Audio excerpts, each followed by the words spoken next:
الله نحمده ونستعينه ونستغفره ونعوذ بالله من شرور أنفسنا ومن سيئات أعمالنا. من يهده الله فلا مضل له ومن يضلل فلا هادي له، ونشهد أن لا إله إلا الله وحده لا شريك له، ونشهد أن محمدا عبده ورسوله. اللهم صل على محمد وعلى آل محمد كما صليت على إبراهيم وعلى آل إبراهيم إنك حميد مجيد. اللهم بارك على محمد وعلى آل محمد كما باركت على إبراهيم وعلى آل إبراهيم إنك حميد مجيد. اما بعد، السلام علیکم و رحمت الله تعالی و برکاته. برادران عزیز، نمازگزاران محترم، مهمانان خانه پروردگار جل و علا، سفر برنمایی جوانان به صف قواهای مسلح آغاز شده است. هر یک جوان باید در این امر خیر بی‌طرف و بی‌تفاوت نباشد. ما شاهد می‌شویم که افرادی علاهیده با استفاده از شبکه‌های اجتماعی اینترنت تلاش می‌نمایند که با نشر و پهن کردن اخباری بر دروغ و فتنه انگیز جوانان ما را از رفتن به خدمت حربی که بیشک یک مکتب بزرگی مردانگی است دلسرد نماید. اما انسان مؤمن نباید به چنین اغوا و دسیسه‌ها داده شود، زیرا سرباز با رفتن به خدمت وطن در برابر ادای قرض شهروندی در نزد دولت و ملت این چنین صاحب اجر و پاداش عظیمی از جانب پروردگار کریم می‌گردد. سرباز با همان محافظت خود، با همان بیدار کشی‌های خود، با همان زیرکی خود، با همان تلاش‌های خود اجر و پاداشی زیاده از 10 میلیون شهروند جمهوری تاجیکستان را می‌گیرد. برای اینکه برای آسوده حالی این 10 میلیون یا زیاده از 10 میلیون مردم مسلمان تاجیکستان او سهم دارد، بیداری میکشد. حدیث های زیادی هست. پیامبر محبوبمون محمد مصطفی صلی الله علیه و سلم در حدیثی که انس روایت می‌کند می‌فرمایند: عینان لا تمسهم النار ابدا. دو چشمی هست که هیچگاه در آتش جهنم نمی‌سوزد. پس ببینیم این چی انسان ها هستند، با چی عملشون این فضل رحمت پروردگار نویل گردیدند که آتش جهنم قدرت سوزانیدن این چشم ها رو نداره، یا که حق سوزانیدن این چشم ها رو نداره. عینان لا تمسهم النار ابدا. دو چشمی هست که آتش جهنم هیچگاه و ابدا به آنها نمیرسد. عین بکت من خشیت الله. چشمی که از ترسی که در او محبت پروردگار جل و علا است، ترسی که با محبت پروردگار آمیخته است. شخصی که دست می‌بردارد در تاریکی های شب و چشمانش نمناک میشود و اشک‌های چشمش میریزد و میگوید پروردگارا من ظلم کردم بر خودم، من کمی ها کردم، کستگی ها کردم، لغزش ها داشتم، ناکامی ها داشتم.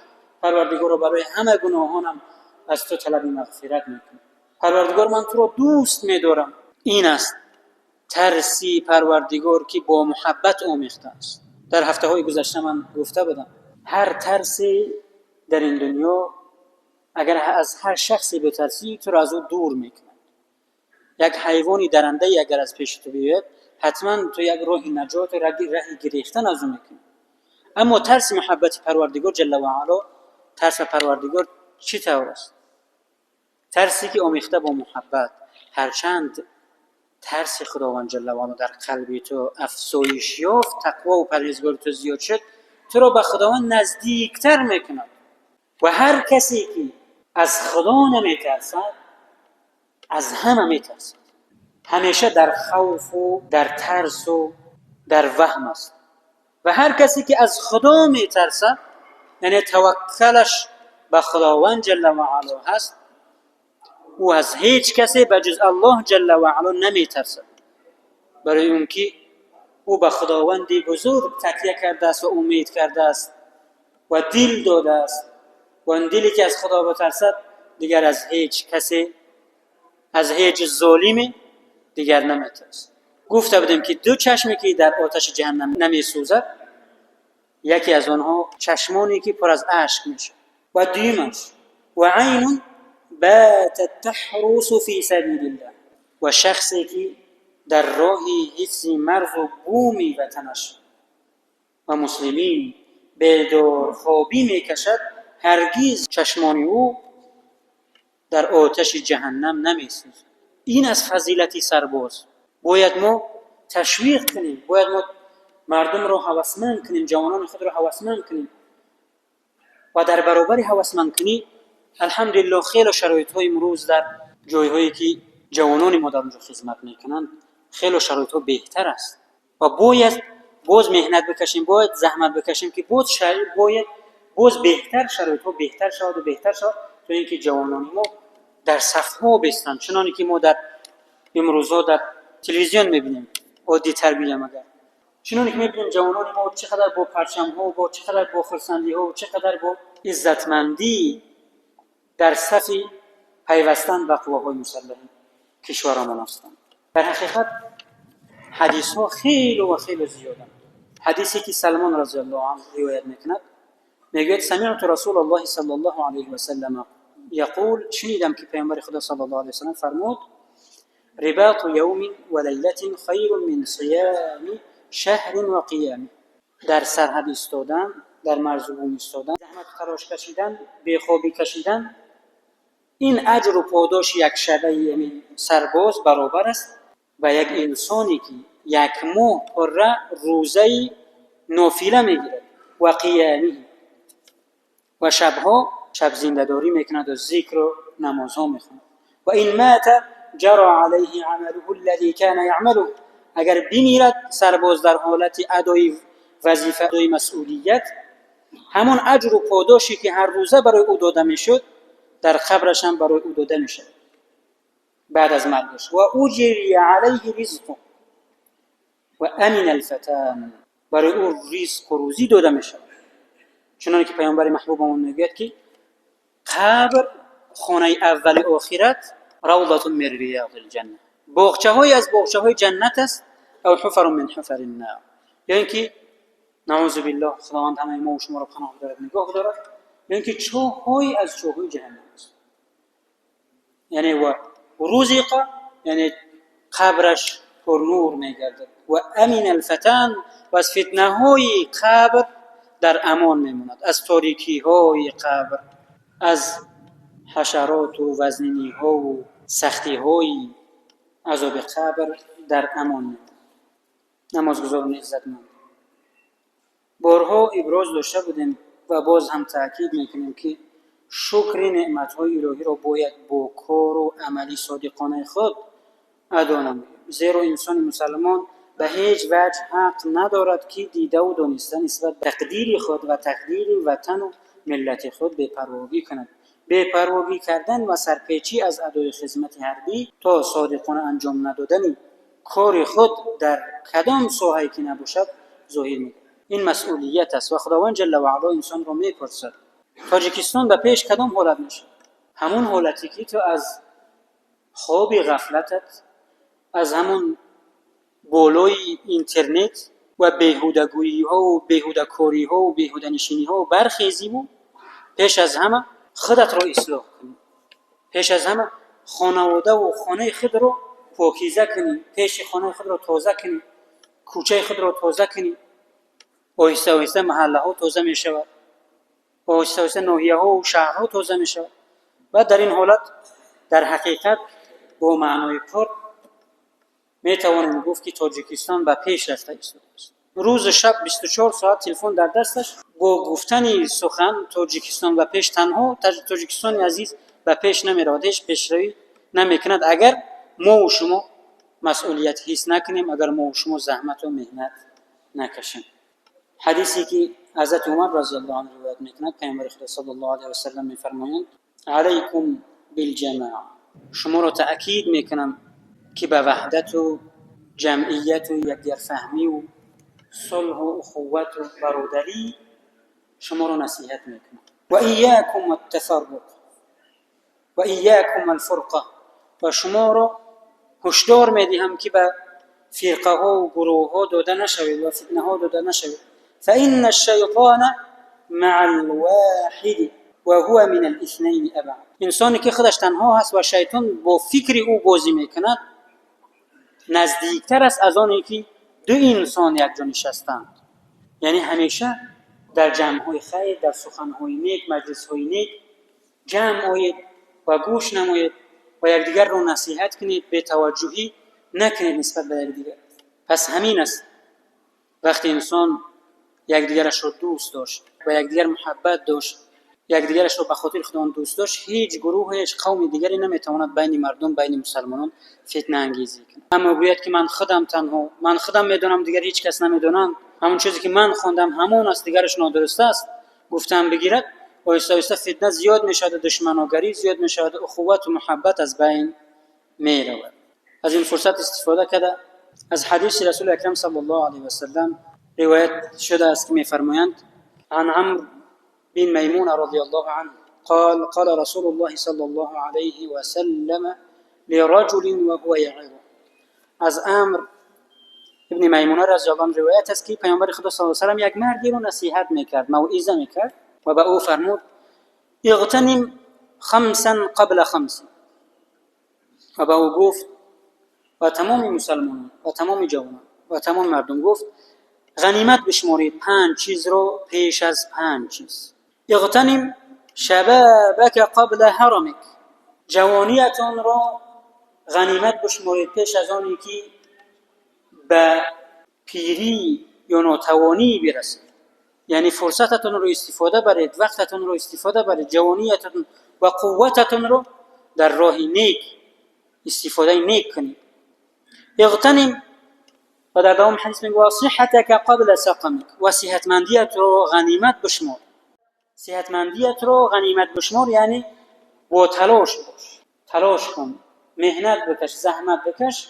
انسانی که زحمت مهنت میکشد کم بیمار میشه و انسانی که همیشه در آرامی ها و گویم در استراحت ها هست او زیادتر بیمار میشه. و غناک قبل فقرک، و داراییت رو، مالت رو و ثروتمندیت رو پیش از آنی که بالای تو فقر و ناتوانی بیاید غنیمت بشمار. من میلیونر شدم بعد مکتب میسازم، یا میلیونر شدم بعد خوبی میکنم، بعد صدقه میکنم، من اول به زکات نشدم. بگذار 50 سومون داری، 10 سومونش، 5 سومونش، 3 سومونش، 1 سومونش رو بدی، انتظار نشه. ما دیروز حدیثی رو خوندیم، حدیث قدسی بود. خداوند جل و علا میگه که من انسان‌های دهنده رو دوست می‌دارم، ولی از انسان‌هایی که میدهند میبخشند همون انسان‌هایی که خود نیازمندند، در حالت نیازند، اما به نیاز خود نگاه نکرده، به احتیاجات خود نگاه نکرده، باز از همون دارایی‌های خود کمیش رو صدقه میکنند، نیکی میکنند، میبخشند. خداوند میگه من اینها رو زیادتر دوست می‌دارم. پس انتظار نشوید تو که مرا میلیونر میکند یا دارایی زیاد جمع کنم بعد صدقه کنم. نه، اگر ندارید تبسم صدقه است، تبسم عبادت است. پیامبر خدا صلی الله علیه و سلم میگه التبسم فی وجه اخیک صدقه. ای مسلمان، همین چهره کشاد، ای مؤمن، ای انسان، چهره کشاد و تبسم ملاقات کردن با برادر مسلمانت این صدقه و عبادت است. و فراغک قبل شغلک، و همین وقتهای خالیت رو غنیمت بشمار، در یک کارهای نیک استفاده کن پیش از آن که بر کاری گرفتار شد. و حیاتک قبل موتک، و حیاتت رو غنیمت بشمار. حیاتت رو غنیمت بشمار که حیات یگانه نعمتی هست، وقت یگانه نعمتی هست، عمر یگانه نعمتی هست که بعد از گذشت دیگر بر نمیگرده. وقتی گذشت دیروز رو دیگر برگردانیده نمیشه. وقتی گذشت یک روز از ما سپری شد، 1 سال از ما سپری شد، ما 1 روز به مرگ نزدیکتر شدیم، 1 روز به دیداری پروردگارمون نزدیکتر شدیم. چی توشه‌ای داریم، چی عملی نیکی داریم، با کدام چهره و با کدام عملها نزد پروردگارمون به ملاقات میرم. حضرت علی کرم الله وجهه، داماد رسول اکرم صلی الله علیه و سلم، وقتی از پیش قبرستان میگذشت و برادران و دوستان خود پرسید و گفت: ای دوستانم، اگر به اهل قبرستان یک فرصتی در یک جمله نصیحت کردن داده شود که نمیشه، شما فکر میکنید که نصیحت مردگان بر زندگان چی خواهد بود؟ همه خاموش ایستادند تا اینکه حضرت علی رضی الله عنه در جواب گفت: اگر به اهل قبرستان اگر در یک جمله یک نصیحتی داده شود، چی میگویند؟ و تزودوا فإن خیر الزاد التقوى. خداوند میگه چی؟ و تزودوا، و توشه بگیرید، فإن خیر الزاد التقوى، بهترین توشه ای برادران عزیزم تقوا و پرهیزگاری است، عمل نیک است، نکوکاری است، عمل صالح است که قبر تاریک انسان را پر نور میگرداند و باغچه‌های از باغچه‌های جنت میگرداند. و عمل بد است، عمل زشت است، دل شکستنی ها است که انسان را به قبر تاریک و عذاب قبر و همان مار و وزنینی های قبر انسان را گرفتار میکنه. برای این حیاتمون چقدر زحمت میکشیم، چقدر مهنت میکنیم که نه خود نه فرزندانمون نه خانواده‌مون محتاج هیچ کسی نگردند، همیشه سربلند و عزتمند باشند. پس در برابر دنیا که زحمت میکشیم که در این دنیا ناکام نشویم، اندکیش رو برای آخرت زحمت بکشیم. حد اقل همون نمازی که هر یک چیزی دروازه دارد. و دروازه جنت چی هست؟ دروازه جنت، کلید جنت این نماز است. و اولین پرسش هایی که می شود در آخرت این از نماز است. این حق خداوند جل و علا هست. در نمازهای خود، در عبادت خود، در معامله با پروردگارتان کاستگی نکنید. در حدیث قدسی که دیروز خواندیم آمده است، خداوند جل و علا میگوید که من انسانهای عابد، انسانهای عبادت کننده، انسانهای پرهیزگار، انسانهای با نماز، انسانهای با عبادت را دوست می‌دارم. و حبی للشاب طائع اشد. اما جوانان را مخصوص کرده است.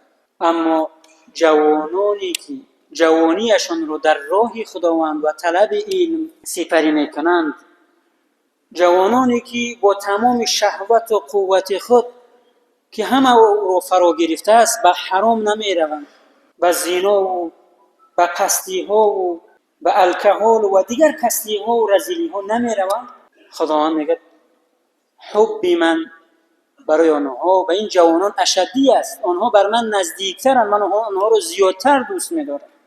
و حب الطائعین، انسان‌های با طاعت عبادت را دوست می‌دارم. و حب للشاب طائع اشد. اما جوانان را در اینجا مخصوص ذکر کرده است که جوانانی با طاعت عبادت کننده را زیادتر دوست می‌دارم.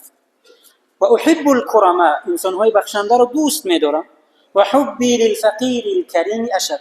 اما انسانی نیازمند، انسانی که خود محتاج است، نگاه نکرده در نیازهای خود با صدقت میکنه، نیکی‌ها میکنه، و آنها را زیادتر دوست میکنه. و احب المتواضعین، انسانهای خاکسار و متواضع را، انسانهای فروتن را دوست میدارم. و حبی للغنی المتواضع اشد. اما انسانهایی که ثروت دارند، مقام دارند، رتبه دارند، جایگاه دارند، دارایی‌ها دارند، حکومت دارند و دیگر نعمت‌های فراوان خداوند به آنها داده است، نوبس از نعمت‌ها آنها متواضع‌اند، آنها خاکسارند، آنها با خرد و کلان با معامله نیک با تواضع رفتار میکنند. خداوند جل و علا میگه من این جوان مردان رو، این جوان زنان رو زیادتر دوست می‌دارم. در دوام حدیث میگه ابغض ثلاثا و بغضی لثلاث اشد. و سه گروه را من غضب کردم و سه گروه دیگر از رحمت من دورن و غضب من بالای آنها اشدی است. ابغض العصات، انسان‌های معصیتکار، انسان‌هایی که از حد خود تجاوز میکنند و میگذرند، نافرمانی خداوند جل و علا میکنند، شرم از بندگان خداوند نمیکنند و گناه دست میزنند، من آنها را غضب کردم و بغضی للشیخ العاصی اشد. اما همون پیرمردی که نه توانی گناه در او است، نه قوی گناه در او است، نه برداشتی گناه دارد، نوبسته به همون پیران سالیش به زنا دست میزند، به سرقت دست میزند، به دزدی دست میزند، به فتنه ها دست میزند. خدا میگه من این انسانی که توانی گناه ندارد اما به گناه میرود، به گناه میل میکند، من این رو زیادتر غضب کردم. اینها از رحمت من دورترند. ابغض المتکبرین، انسانهای متکبر و خودخواه را غضب کردم. و بغضی للفقیر المتکبر اشد. اما از انسانهای متکبر کی را جدا کرد؟ انسانهایی که ناتوانند، نادارند، هیچ دارایی ندارند، هیچ سببی برای تکبر آنها وجود ندارد. نو بس از اون کبر میکنند، فخر میکنند، خود را از دیگران بالا میدانند، بالا دیگران را پست میدانند. پس میگه خدا میگه همین فقیری که نادار است و در برابر این ناتوانی خود باز فخر میکند و باز کبر میکند، او از رحمت من خیر و دور است.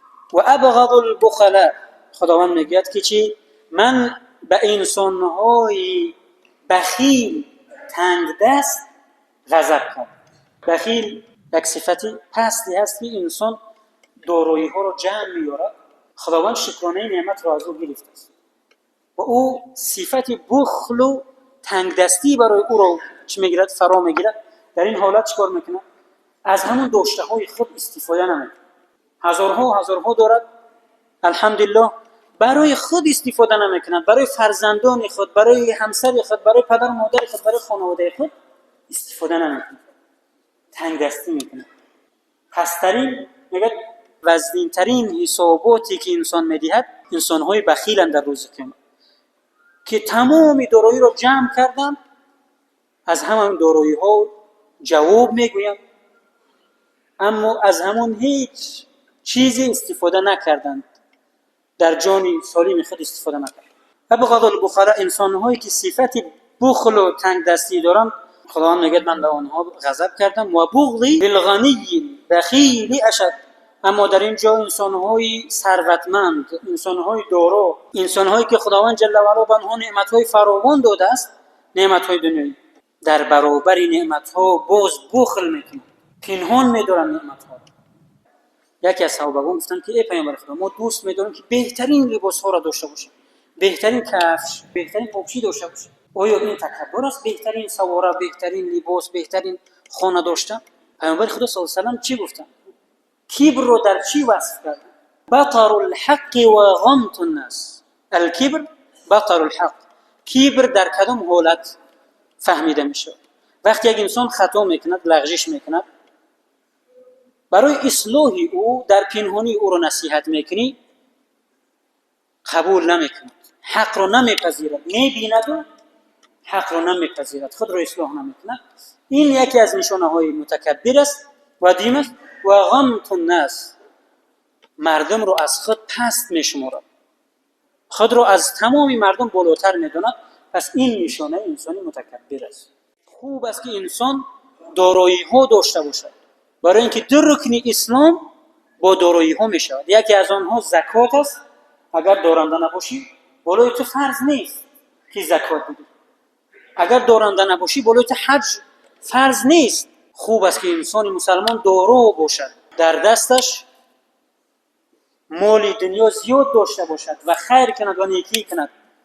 اما بد است که انسان مسلمان مال را در دلش، محبتش جا کند. یعنی باید وقتی انسان مال را با دلش دوست داشت، در دلش گذاشت، بخل و تنگ دستی بالای او فرا می‌گیرد. و در اخیر دعا میکنم که خداوند جل و علا پیش از همه ما و شما را در طاعت خود، در عبادت خود، در کارهای نیک موفق و کامیاب بگرداند. جوان مردان و دلیران ما، سربازان ما که در سرحدهای ایستادند، جوان مردانه از این ملت و از این سرزمین و از تمام مسلمانان این ملت، این سرزمین دفاع میکنند. پروردگار همه این جوانان و فرزندان ما را در پناه عصمت خویشت نگهبان باش. آنها را سالم، عزتمند، سر بلند، با مقام های بلند و عزت بلند و خانه‌مان سالم بر بگردان. پروردگار این وطن عزیز ما را از تمام فتنه ها و بدی ها و پروردگار تمام بدی ها و آفت ها در پناه اسمت خویشت نگهبان باش. پروردگار پیشروی دینی و دنیوی این ملت این سرزمین را همیشگی بگردان. صلح و ثبات و اخوت و محبت و یکدیگر فهمی و برادری را در این ملت و در این سرزمین و تمام مسلمان ها و تمام سرزمین های مسلمانان پروردگار همیشگی بگردان. پروردگاران برادرانی که در سرزمینشون کشتار و خونریزی و فتنه ها و وزنینی ها از پروردگار و تمام آنها را از بیرحمی ها برهان. پروردگار در وطن های آنها هم صلح و ثبات و آرامی و وحدت را همیشگی بگردان. پروردگار و غاصبان را از سرزمین های آنها دور بگردان. عاقبت آخرت همه ما را نیک کن. پروردگار از نام همه ما به حضرت محمد مصطفی صلی الله علیه و سلم درود و صلوات و برکات زیادی برسان و پروردگار شفاعتش نصیب ما بگردان. و صلی الله و سلم و بارک علی سیدنا محمد و علی آله و صحبه اجمعین برحمتک یا ارحم الراحمین.